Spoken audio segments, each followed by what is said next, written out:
Forgiveness sets me free. Forgiveness starts with me. Wherever I go, whatever I know, forgiveness sets me free. I forgive someone right now.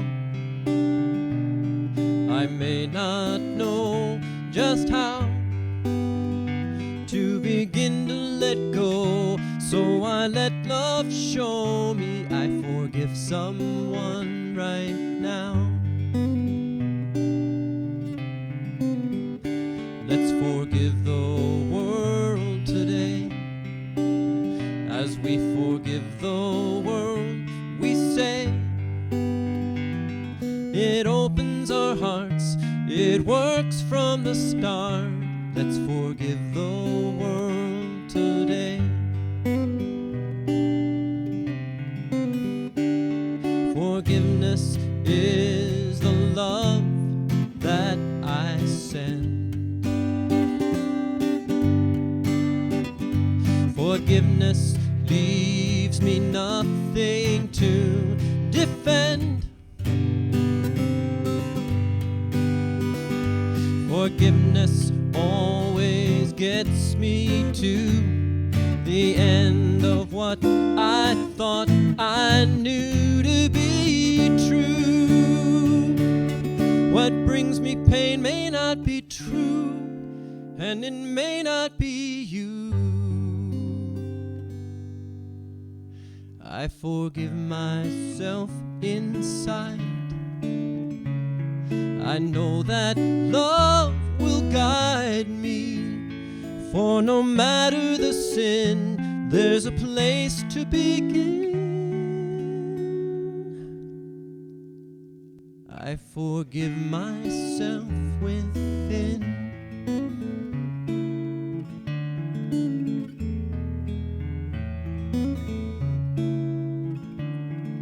So I begin to let love in right now.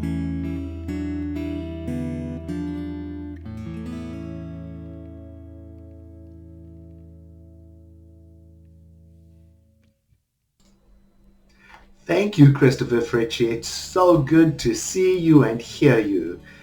And hello to everyone tuned in on Zoom or on Facebook Live or on any of the other platforms you're watching and listening from. We have a wonderful service for you today. Our music gifted to us by Amy Bishop, Cricket, and Tom Yanes. And our affirmative prayer is by practitioner Jeff Basham, who is also the co-creator of our virtual online prayer chapel, which I will tell you about later on in the service, a place where you can get one-on-one confidential prayer with a trained prayer practitioner. Now, if you're visiting with us for the first time, welcome. We're so glad you joined us. And to find out more information about our center, we have a beautiful, newly redesigned website that we encourage you to visit, www.cslsr.org. At the Center for Spiritual Living, Santa Rosa, we are guided by a vision of a healthy, loving world community. We call that vision the global vision. Each week, we read a portion of the vision to remind us of what is guiding us. Please read with me this week's portion. We see a world where resources are valued, cared for, and shared, where communities are meaningfully involved in service to the world. Today, we will hear from one of our featured nonprofit partners, the nonprofit partner for April, Seeds of Awareness, which is a safe, confidential counseling service which has the mission to transform schools and communities by cultivating empathy, connection, and support. Typically, we would hear from our nonprofit partner representative in person. However, Because of the shelter in place, we've had to invite each nonprofit to make a short video. Seeds of Awareness made such a beautiful video that I'm going to play it for you as the introduction leading us into our time of silent reflection and heart opening. Now, if we were together physically at the center, at this moment we would be preparing ourselves by becoming aware of our breathing, settling down, and letting go of all other activities and distractions. And I invite you to do the same right now.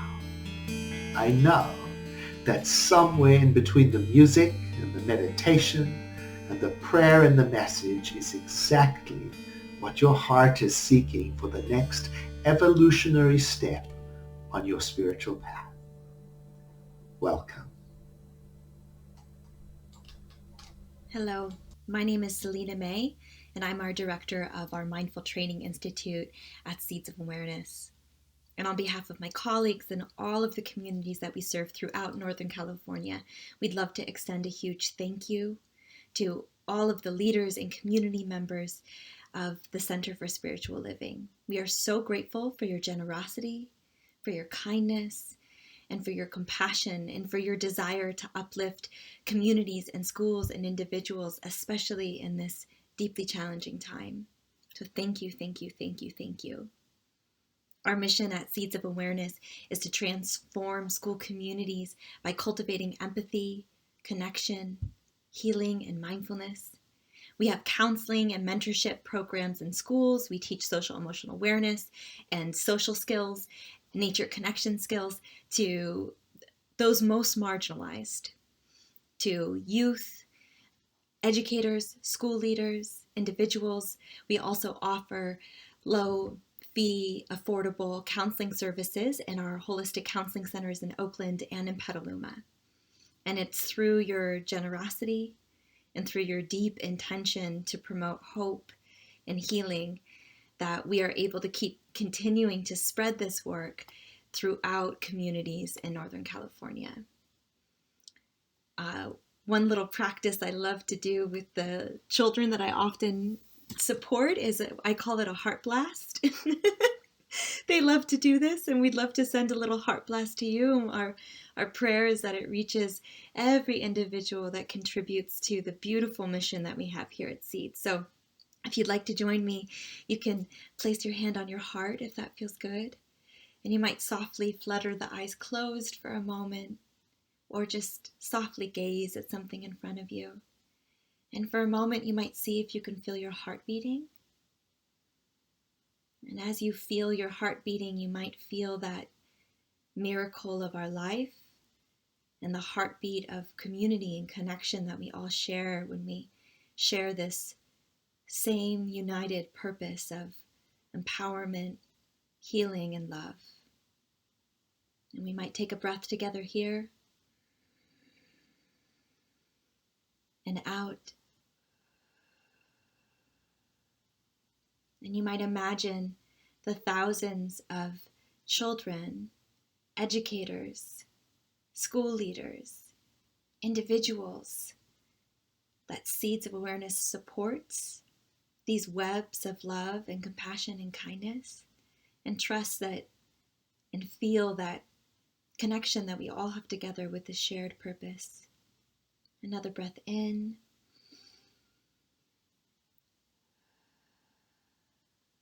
And if your eyes are closed, you might flutter them open.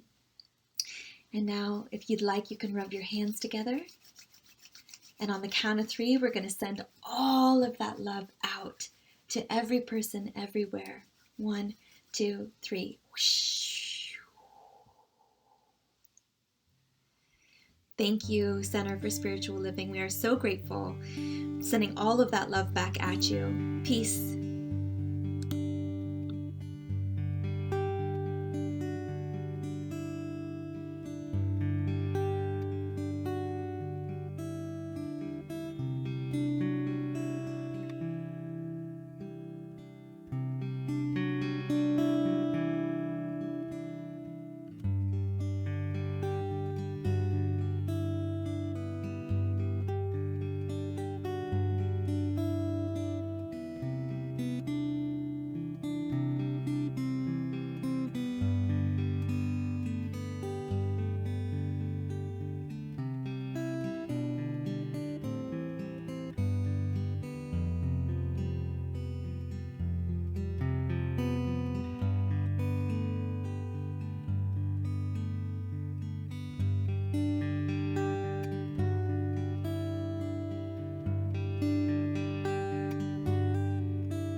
There is only one, known as God, Spirit, the lover of all, the breather of all life. No matter the name that is used, it is wholeness, perfection, and an abundant power which knows only good. It encompasses all thoughts, all feelings, and all desires. Right now, this presence is effortlessly connecting us all.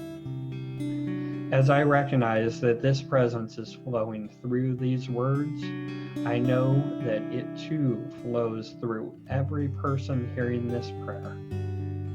Every activity taking place now is taking place within Spirit, which knows only good. I know for our time together today, a feeling of inspiration which guides us to experience this presence for good in our lives deeper than any which we've felt before. Between the music, the prayer, and the message, I know that each of us is lifted up, and that we feel the power of the universe holding us and healing all of humankind. I bless the many hands and hearts, each in their own space, who came together virtually to bring this service into our experience today. From the musicians to our senior minister, and each person behind the scenes, volunteering their time and giving their talents to our center. I rest in gratitude for all that is, and I release this prayer to the action of the spiritual law which makes our greatest good manifest in our physical world. Knowing that this is done, and with nothing left to do to make it so, we together say, and so it is. Good morning. I'm Jeff Basham, a prayer practitioner at the center. Please read with me today's affirmation from our Beyond 2020 Spiritual Vision book of affirmations. I rejoice that kindness is my true nature, and that my experiences in life reflect this nature more and more each day. And so it is.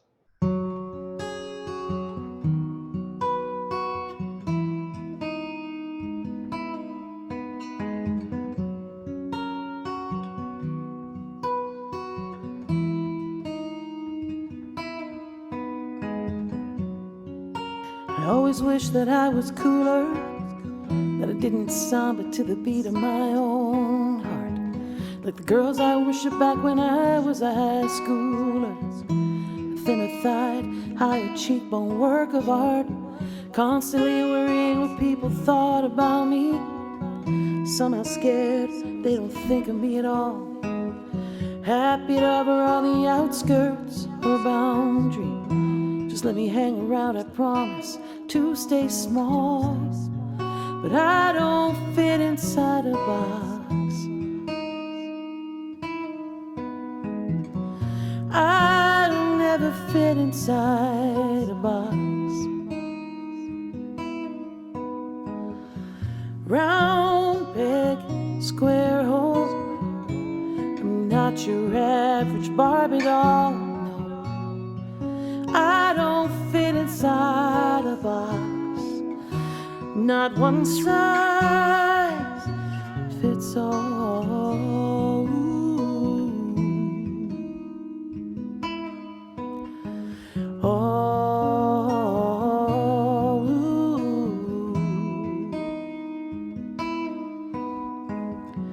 Always dreaming to be bolder, brighter, better, 'cause life is so much easier on the other side.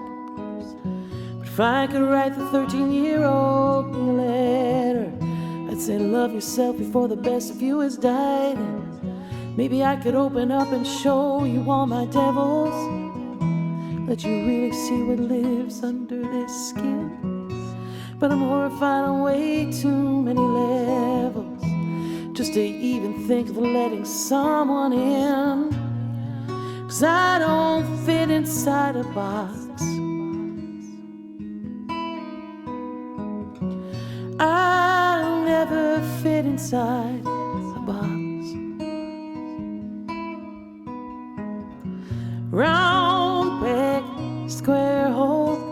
I'm not your average Barbie doll. I don't fit inside a box. Not one size fits all.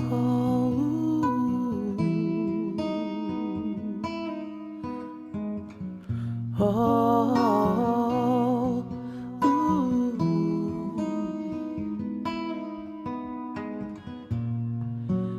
I don't fit inside a box.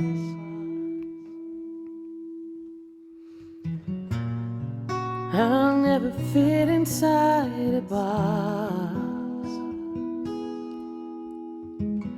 Round, peg, square hole. I'm not your average Barbie doll, no. I don't fit inside a box. Not one size fits all.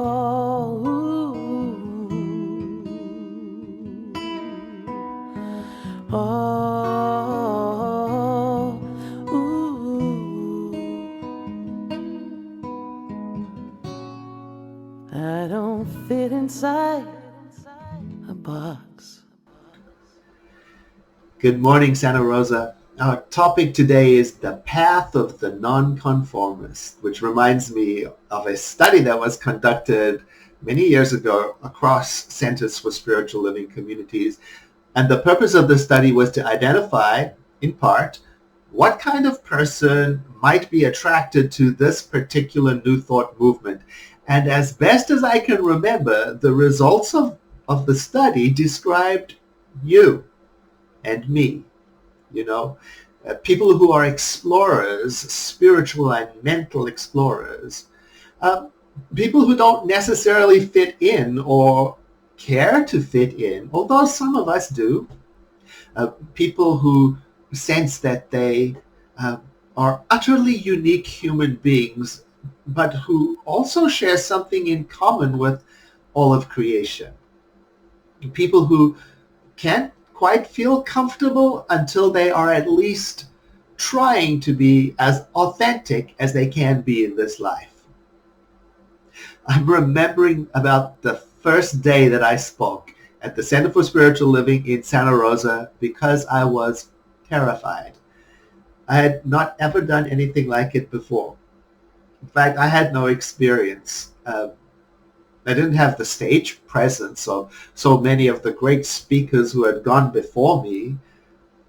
So I sat there in the front row waiting to be called up on the stage, and I realized I had to have a chat with the presence within. It went something like this, if I can remember correctly. Spirit within, listen up.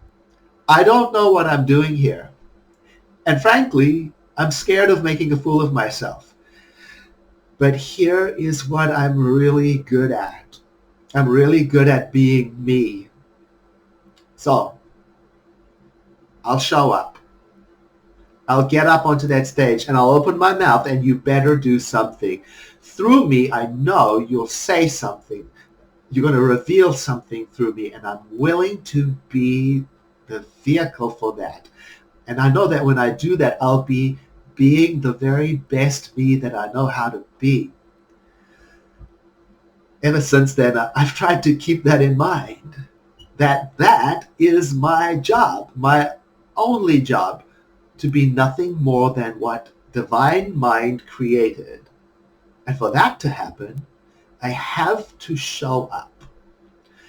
Now, I wish I could say I've remembered that. I don't always remember that. Often I'm trying to fit in. Frequently, I'm trying to conform. I can be a rule follower.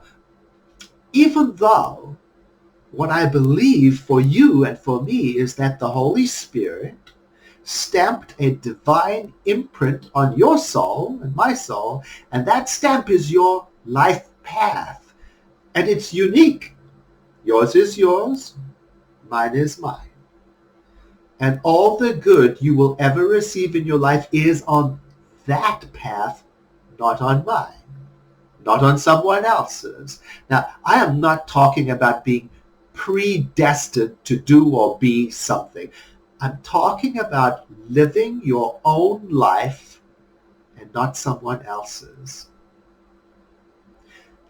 I was always troubled by the idea of being predestined to do this or be this. I couldn't really relate that to freedom. How did that fit together?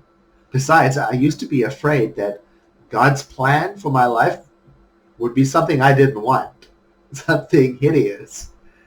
Until science of mind taught me that God is a synonym for ultimate goodness. So the plan, if I can call it that, if ultimate goodness had a plan for me, it must be consistent with ultimate goodness.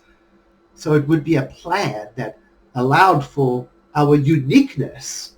It would be a plan that would make our hearts sing. And right now, in this world of ours, we are being called to think about what makes our hearts sing. Sing in such a way that benefits all, not just me.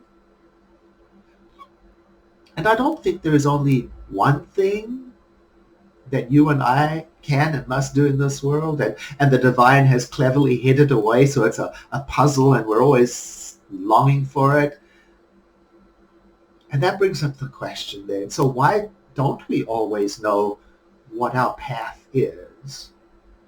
Why don't we always know what is ours to do? And I think science's mind is about waking up to what lives in us so that we can discover our path. Waking up through the layers of conditioning and fear that stand between us and our best selves. Susan Scott, who coaches corporations, asks the question in her trainings, what is it that you are pretending not to know about this situation that your company is facing? And if someone should say, I don't know, she might ask, well, if you did know, what would it be? And that's the invitation, to stay with it. Don't shy away. Dip into the possibilities. Be creative. We can ask ourselves that question right now. What is it about the current state of the world that I'm pretending not to know? Or make it more personal. What is it about my past that I'm pretending not to know? I've been asking myself that question this week. I've been pretending not to know that my body, mind, soul needs better care, and that I'm ignoring serious messages of fatigue and discomfort. I've been pretending that some of the happenings of the world don't affect me and other people as much as they really do. I've been pretending that I don't know how much our spiritual community is being impacted by this shelter in place, emotionally, financially, physically. Or another way of asking it is, what is really going on for you? You know, beyond the official version of I'm doing great, beyond the I don't know, what is really going on for you? And to sit with that. Or a piercing way of asking the question is, what are you tolerating right now? That's good.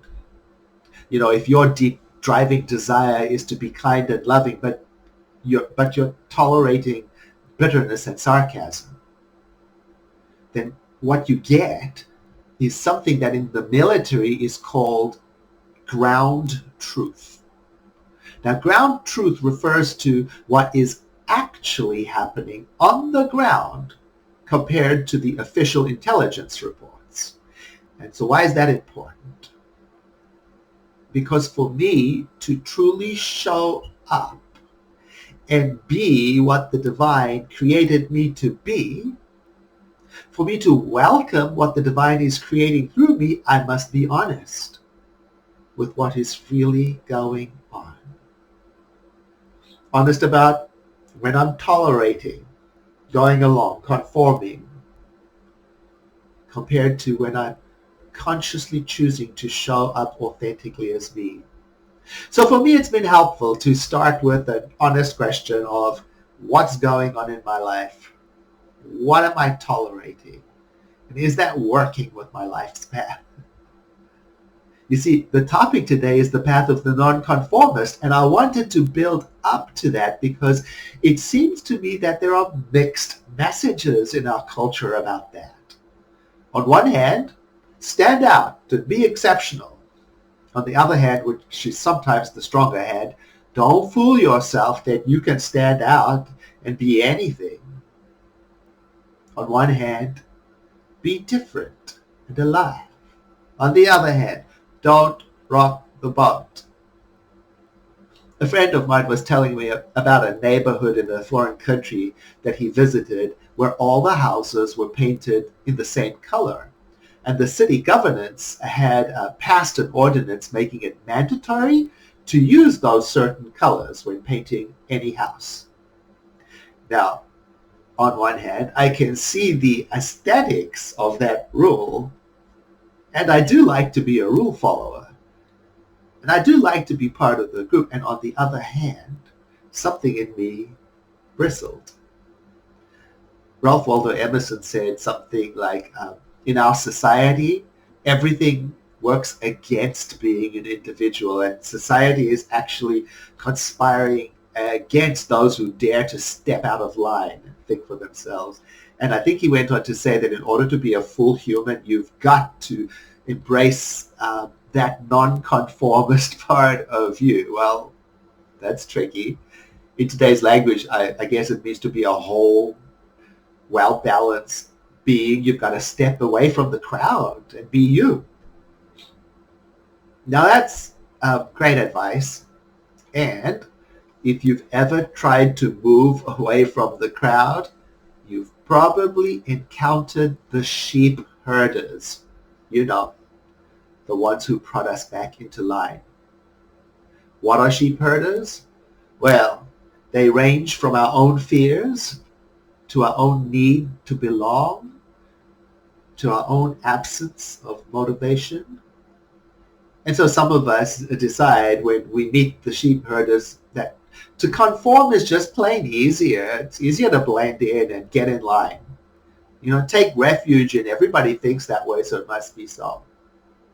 And to be fair, sheep herders can be both inside us and around us, ready to prod us back into line. And wherever the sheep herder is, Sometimes they use comparison, ridicule. Why aren't you more like your brother? Why aren't you happy with the things everyone else is happy with? You can't make it in life doing that. How about this? You're strange, or whatever it is. You know, there have been a great number of spiritual and social leaders throughout history.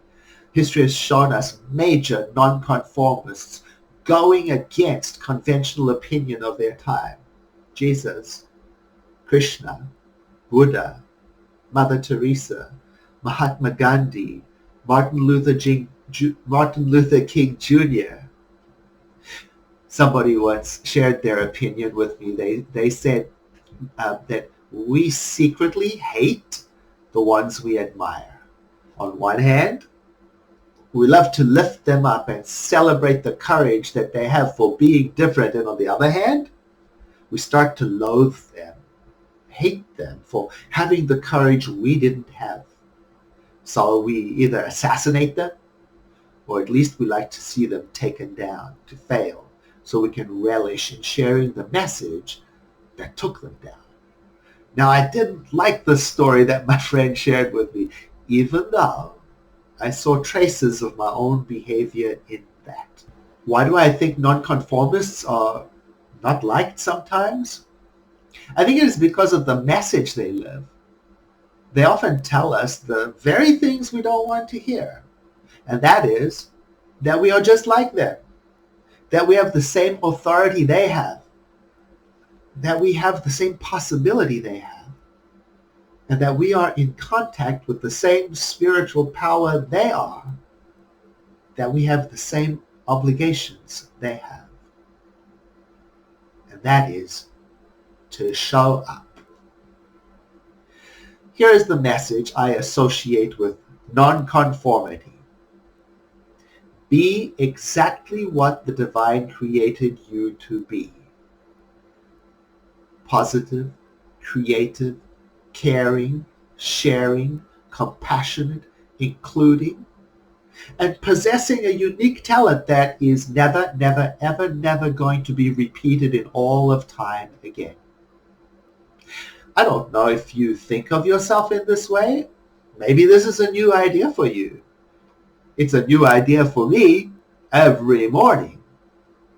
And what if this is the spiritual truth about you, that your life is literally a once-in-a-lifetime opportunity to be yourself and to give what you have to give to the world? And if it is, then it would become very important for you to set your own course in life, a course that is steeped in spiritual values, such as inclusion, love, compassion, kindness. I believe that another reason the path of nonconformity is not chosen is that many people who choose it know something, and that is that they might very well have to face rejection, possibly even ridicule. They may have to come to terms with living without the approval of society and friends. And at some point, they face having to stand totally alone on their path. From my experience, though, if you can stay strong through all of that, the payoff is immense, because you gain a sense of power and authority that conformists can never know. You stand on ground that you yourself have hardened. You faced rejection and survived. You know your power because you've encountered your weaknesses. That's why nonconformists are so compelling and powerful.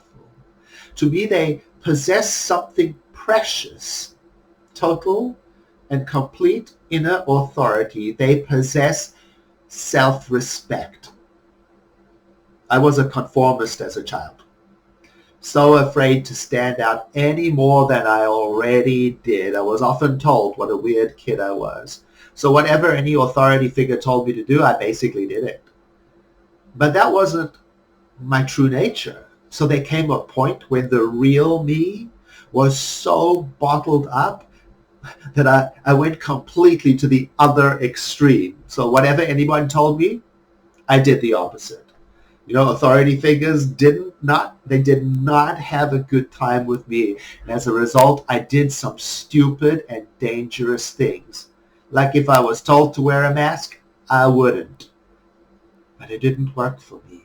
See, I did not know then what I have learned through science of mind now.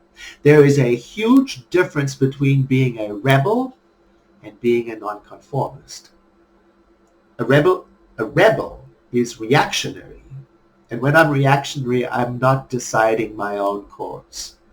I'm not following my own ideas. I'm just reacting to others. If someone says go left, I go right, just because.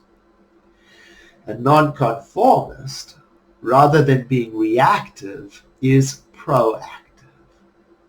They observe the choices other people are making and then make their own conscious choice to take the path that is most in harmony with their inner life, even if that is different from where everyone else is going. And there's no hostility in their decision. A nonconformist knows how to act for and with the greater good without ever losing a sense of self. When I understood the difference, things changed for me, and I was able to start making myself question what is really going on with me, what is reactionary, and what is really calling. I was able to start letting reactions fall away, letting all the blame and reasons fall away, letting everything be still, and ask, what have I been pretending not to know about my life right now? Here's a thought. God, the creative genius of the universe, the supreme artist of creation, does not use a cookie cutter to make you.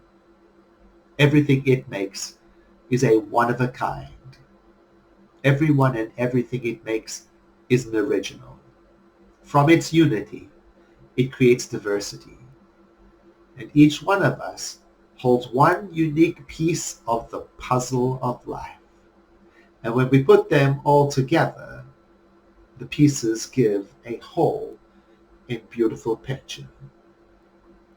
My life is my life and your life is your life. So my job and your job is the same then. To find the courage to show up and let that out. Let it express in the most beautiful, beneficial, healthy, creative, cooperative way.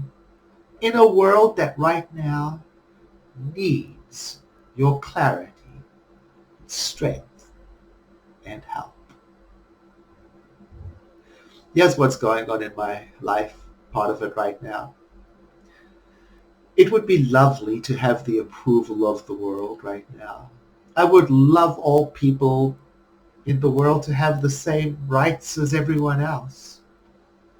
Like you, I would like everyone to think I'm just wonderful all of the time. I would love to have the agreement of all of the people in my county.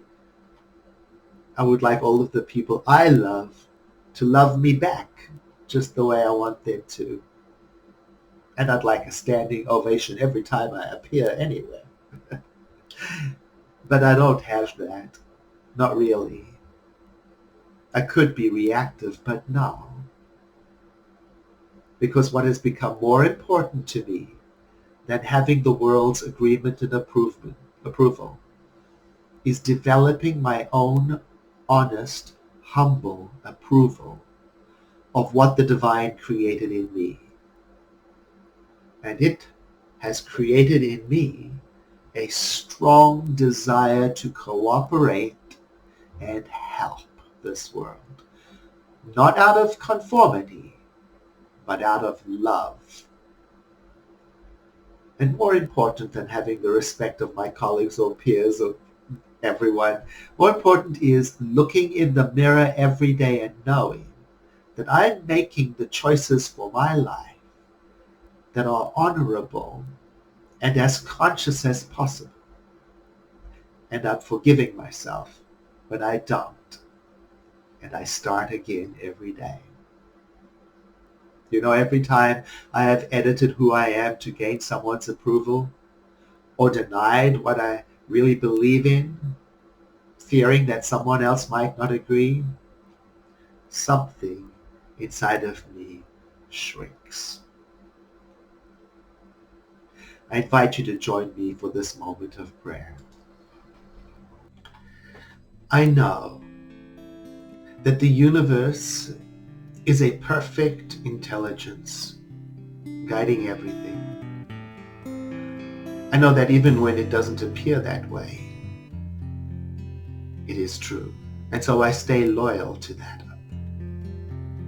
I believe that the divine is an intentional creator. And so I let myself be aware of myself as being in this life for a reason. I'm here to be what the divine created me to be. Nothing more, nothing less. And so I surrender what other people want me to be. And in so doing, I open up to what this perfect divinity, the universe, created in me. So in this prayer, I surrender any agenda that is different from the will of the divine, which means to bring a greater good into the world. I release any and every need and obsession I may have had in my past that is trying to urge me to be anything different from what I truly am. And in this way, I embrace the unique holiness that lives in me. Today, I have the courage to step out of fear and to follow the path of wisdom within. I do this, and I know this, so that I may access my compassionate heart and be guided from within to love and to serve the world, to take my place in the community of beings as a bright light of spiritual love. And so it is.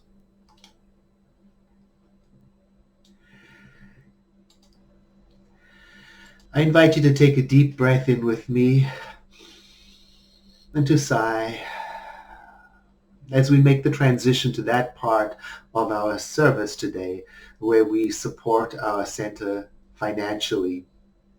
I ask that you add to your support of our center your prayers and affirmations. If you would like to make a donation today, it's very easy to do so, and we welcome it gratefully online at our donation portal at www.cslsr.org. Or if you prefer to send in a physical check, please do that to our physical address and we'll be able to pick that up. The staff and I miss you, and we are filled up with gratitude for the support in words, the cards we've received, the messages, the emails, and the financial support. Thank you.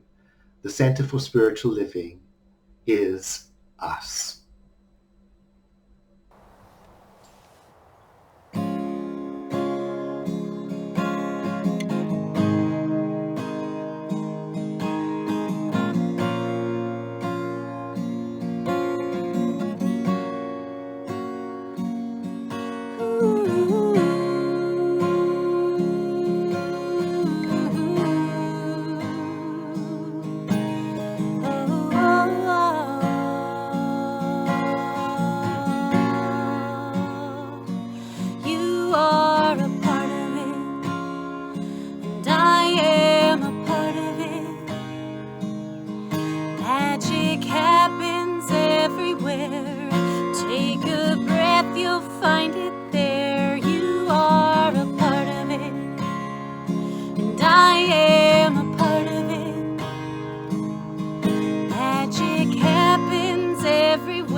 Take a breath, take a breath.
And now it is time for our community announcements. All the information contained in these announcements is available on our website at www.cslsr.org.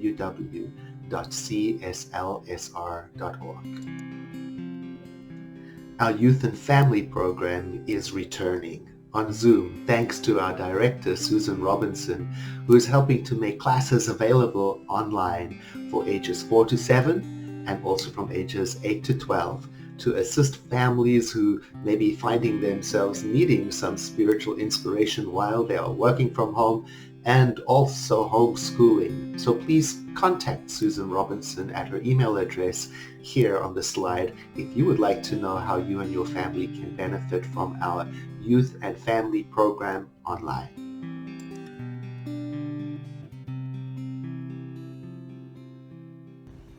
Hi, I'm Laura Hutchins. I'm a student at the Center for Spiritual Living. I'm studying to try to make my life make more sense and be a greater blessing on the world.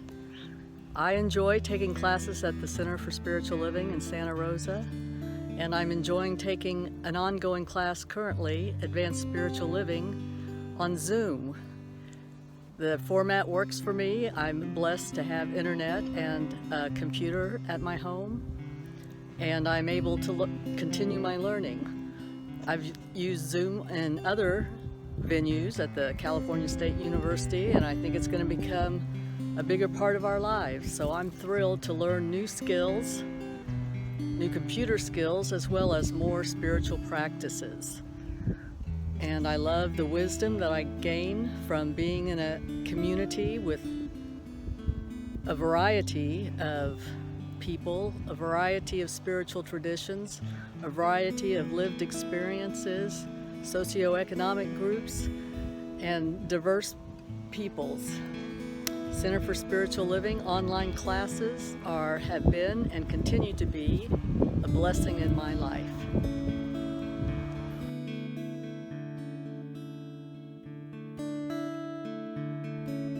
If you would like to know how to register for our online classes, or if you have questions about the online classes, go to our website and you will see this picture with the coffee cup, and you see the arrow below indicates that there is a link where you can click and it will take you to all of the information about our classes, how to register, what the registration timeline is, and there is also a link on our website to our Linda Almeida in our education ministry, who can answer any questions you have about our online classes. If you would like to pray with somebody one-on-one today, you can do that in between services in our virtual prayer chapel called the Virtual Grinton Chapel. You would exit this meeting and log on to the new online Grinton Chapel. That information is on our website, and also you can find a whole list of resources for spiritual support. You can call somebody at any time to be prayed with. You can listen in to a pre-recorded inspirational message and prayer. You can have a virtual hospital or home visit, and you can also receive grief support. Sunday evenings is an opportunity to get together with an intimate group of people discussing spiritual ideas. This evening's topic is a whole new world, co-creating with the divine designer.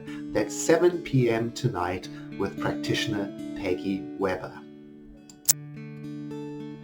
Meditation is an important part of our spiritual practice, and we have created online meditation experiences for you, Wednesday evenings, Saturday mornings, and also there is the monthly World Peace Meditation that takes place on the last day of every month. We are coming to the conclusion of our lunchtime learning sessions online with Zoom, but you can still join in for this last one on April 29th. That's noon, 12 o'clock to 1 o'clock on Wednesdays, and it's with Reverend Tara Steele and ministerial intern Lawrence Edwards. Other ways to stay connected with your spiritual community include the third act with Reverend Joyce Kinsel. That'll be tomorrow, Monday at 1:30 p.m. We also have a Science of Mind 12-step group on Tuesdays, and there is a time to sit in stillness with Reverend Tara Steele on Thursdays at 11:45 a.m.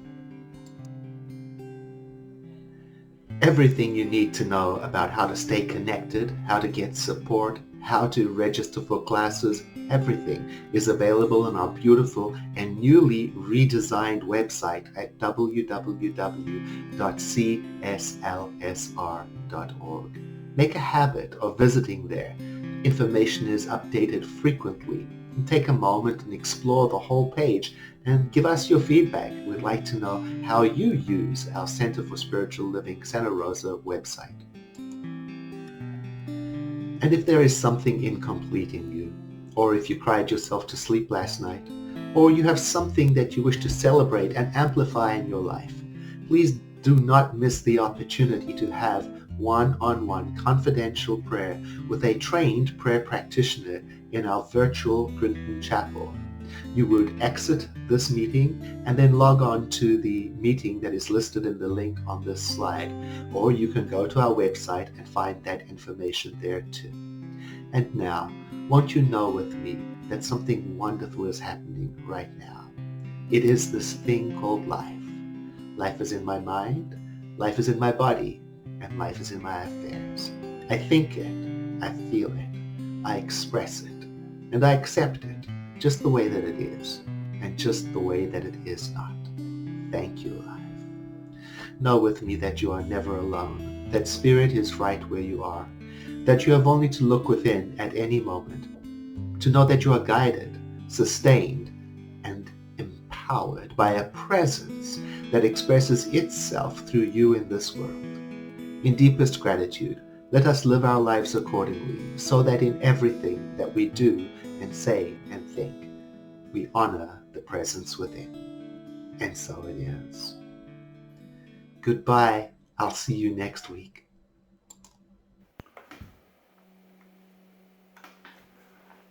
Hello, Center for Spiritual Living. Let's sing a little bit. Sing along if you know the words.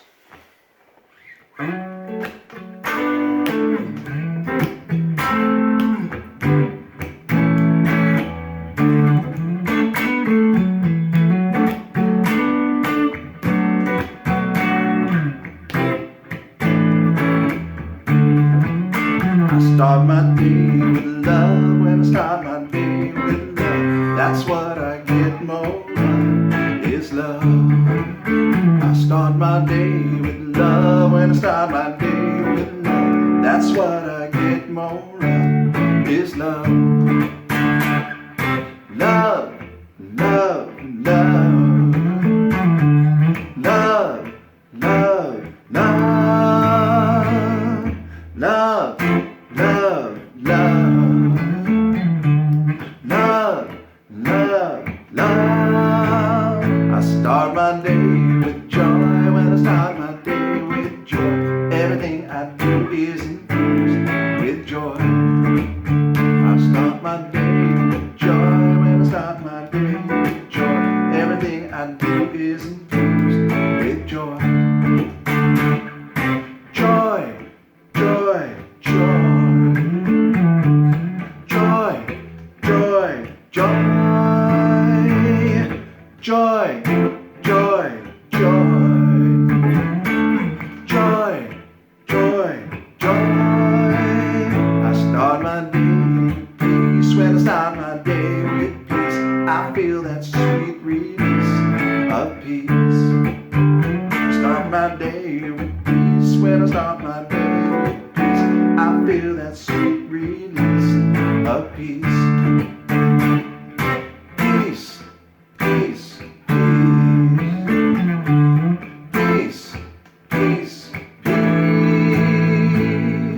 Peace, peace, peace, peace, peace. I start my day with love. When I start my day with joy, when I start my day with peace, I feel that sweet